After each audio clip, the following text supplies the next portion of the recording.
My birthday was last week, but they've doubled my age for some reason. Oh, there is a microphone there, sorry. Hey, everybody. Hello and welcome, Grand Rapids. Thank you for joining us this evening. I am your anchor, Fiona Campbell.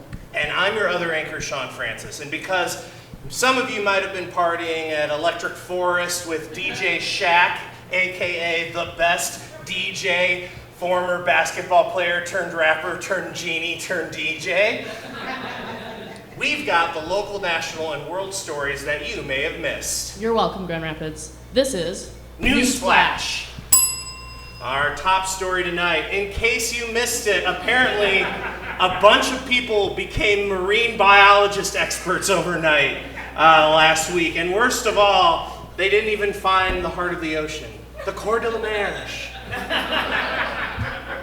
In fact, the most surprising thing out of all of the falderall last week with this tragedy is that the streaming numbers for My Heart Will Go On by Celine Dion increased by 500,000 streams on Spotify. So to capitalize on this success, Sony Music is planning on launching a real-life yellow submarine cruise with enough LSD to make an orca whale have a bad trip. I do it. Yeah. I do it.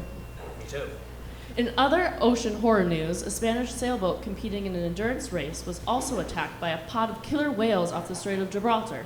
The latest encounter in what researchers say is a growing trend of aggressive interactions with Iberian orcas. No one was injured, but the encounter, which involved no less than 3 whales, forced them to drop their sails and try to scare them off, presumably by playing My Heart Will Go On. Oh. Yeah? These orcas just won't leave people alone. It's almost like they're being called killer whales for so many years they've been gaslighted into believing it. Oh my God. They're probably just cranky and old and want these boats to get off their lawn. It's like they say, the only way to stop a bad orca is with a good orca. I think the takeaway here is that humans should stay out of the ocean for a while. Yeah. During the darkest days of COVID, some Michigan hospitals were making hundreds of millions more than usual because when life gives you a pandemic, you make life-saving lemonade and charge insurance companies a buttload of money for all that lemonade. So it sounds like McLaren Healthcare in Flint and Bronson Healthcare in Kalamazoo were running some sort of medical casino where patients rolled the dice on their health and hospitals wound up breaking in all the cash. So here at NewsFlash, though, we don't think they went far enough. We gotta make more money every possible way we can when patients' lives are on the line. So we have brainstormed a few more fun casino games that will be sure to turn a profit. So number 1, we've got Fluette. Spin the wheel and hope you don't catch something. Black Plague Jack. Try to get 21 without getting infected by the dealer. Number 3, Poker Face Syndrome. Bluff your way to victory while hiding your facial paralysis. Number 4, Craps. Just like the regular game, but with diarrhea instead of dice. Monomonopoly. Buy properties and spread your germs to other players. Chicken Pox Poker. The more spots you have, the higher your hand value. Malaria Madness. Roll the dice and avoid those mosquitoes. Tuberculosis Trivia. Answer questions correctly or cough up blood. Josie. The One-Armed Bandit. You pay an arm or a leg to have a doctor look at your arm or leg. Slots of Death. If you don't have insurance, hospitals let you die a horrible death. Ka-ching! Jackpot! In other gambling news, while Trevor City is known for being the cherry capital, it made some new reputations for itself in a report from the online betting guide. Trevor City was ranked the 3rd wildest city in the country, Whoa. which at first sounds like it's just a real-life version of Hi-Ho Cherry-O. But in reality, it's because Trevor City was crowned #1 nationwide for cocaine use. What? Right? Wow. Yeah. Trevor City. In honor of this tremendous achievement, they will be rebranding their July event to the Cherry Coke Festival. Featuring such attractions as the Cherry Jubilee, a cherry-themed Studio 54 disco party. Yeah. They'll have cherry pixie sticks tastings, a hall of Coke mirrors, A cherry That's race. There we go, yeah, okay. Oh, a cherry race, stick a straw up your nose and blow. Yep. A cocaine dunk tank with, of course, speedballs. And on the other end of the narcotic spectrum, a recent MLive report indicated that some workers in the marijuana dispensary business are preparing to unionize, which I think is going to lead to some very entertaining signs and chants when they inevitably go on strike. What do we want? Hold on, wait a second. Oh, man, shit. Oh, no, sorry. Fair wages. When do we want it? Whenever you get around to it, man, no rush. In related news, a new study shows that millennials and Gen Z prefer snacking all day, which makes sense with all the good legal weed. The munchies are bound to take their toll, and this is a perfect rebellion against their parents' insistence on 3 square meals. Always looking for an opportunity, the newly unionized marijuana industry will be working closely with the snack industry for pitches for new meal replacement options. Frontrunners include shakes and bakes. Spliff bars, or kind bud bars. Grass chips. Gotcha. Hash browns. And trail mix. No changes. Yep, perfect. No notes. All right, here's a headline for you all. After decades, the classic TV host of Wheel of Fortune, Pat Sajak, has announced his retirement set for later this year. Sajak remarked working on the show was all fun and games, and being the host really put him on the map. However, he's looking forward to seeing the before and after once a new host comes and takes his occupation. Co-host Vanna White will remain on the show and hope that people will stop asking her, "What are you wearing?" and instead ask, "What are you doing?" as rumors are circulating that she may take over the host spot.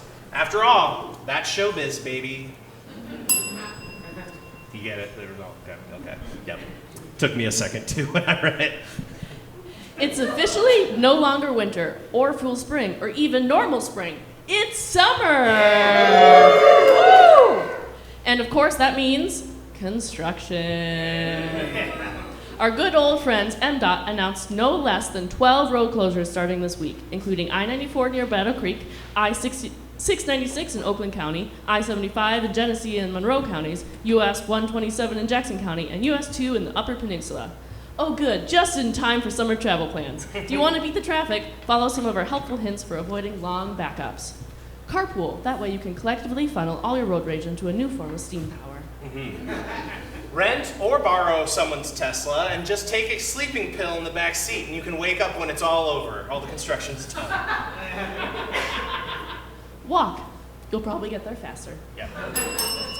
Former TV star Frankie Muniz made his debut appearance at the Berlin Raceway in Marne this month in pursuit of his new passion for race car driving. Muniz came in 6th place, making him a true Malcolm in the Middle. When asked if this minor setback would deter him from future races, Muniz responded, "Yes, no, maybe, I don't know." Can you repeat the question?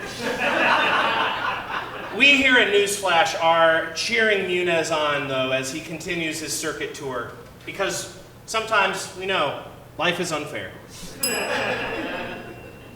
Speaking of TV, a startup company called Telly plans to give away 55-inch TVs that have a second screen which shows you ads all the time. It also contains a microphone and a camera to track you in the room it's placed in, and you must agree to terms and conditions in order to get one, including them accessing, tracking, sharing, or selling your data, such as search terms. Hey Telly, this deal is smelly. If I wanted a tiny second screen that showed me constant ads while also tracking and selling my data to Big Brother, I just continue to scroll on my phone while watching TV like I'm already doing. COVID fraud. It's not just for hospitals anymore. Last week, Curtin James Vandermolen of Kentwood was sentenced to 2.5 years in prison and repaid restitution costs after pleading guilty to bank fraud and money laundering using the COVID-19 Relief Paycheck Protection Program. Makes sense. I mean, with a name like Vandermolen, This has got to be the most Dutch guy in West Michigan. According to court documents, after filing for 9 bankruptcies in numerous states, Vandermolen submitted for 2 loans totaling $170,000 on behalf of a fake company called Breakout Strategies, which is ironically now how he's going to have to think about while he's in prison. He's essentially going to be an Andy Dufresne consultant. Vandermolen apparently used most of this money, all of which he will have to pay back, to purchase a 2010 BMW convertible, 2 guns, and a fancy wedding on a boat in Florida. Which, I mean, that tells you all you need to know about how he's going to do in prison. I mean, Florida weddings, that's basically a prison sentence already. Am I right? Huh? If you want to try to talk your way into a lot of money in a more legal way, the Pawn Stars are coming to Ann Arbor and Detroit this summer, and Michiganders can sign up on their website to try to get a spot on the show. Now, it's time to finally show the world your dad's uncle's cousin's 50-year-old tennis racket. Other Michigan-specific heirlooms you can expect to find featured on these episodes include the original M&M sweater that's covered in mom's spaghetti. Tons of political ads and signs for dozens of GOP candidates who got caught using fraudulent signatures. Yeah, those are collector's items now. The last remaining marble from Ted Nugent. An original gathering of the Juggalos commemorative Faygo bottle. Ooh, nice. The Logitech controller that was used to find the Edmund Fitzgerald. A Spectrum Health Keno Too machine. soon? You guys were all about it last week. What? Okay, sorry. A Spectrum Health Keno machine. Nice. A commemorative Traverse City Film Festival cocaine mirror, once owned by Michael Moore. Some fake Breakout Strategy swag with evidence labels still on. Ooh, nice. And, oh wait, Pawns? I thought you said porn stars. Do you still want these DVDs or no? Okay, all right, I'll leave. And COM News tonight! We'd like to thank our writers for NewsFlash this week, and if you'd like to see your name up here, you can submit your jokes to comedyoutletmondays@gmail.com with the subject NewsFlash Tips. Yeah, follow us on Facebook, YouTube, Instagram, Twitter, I guess. Why not?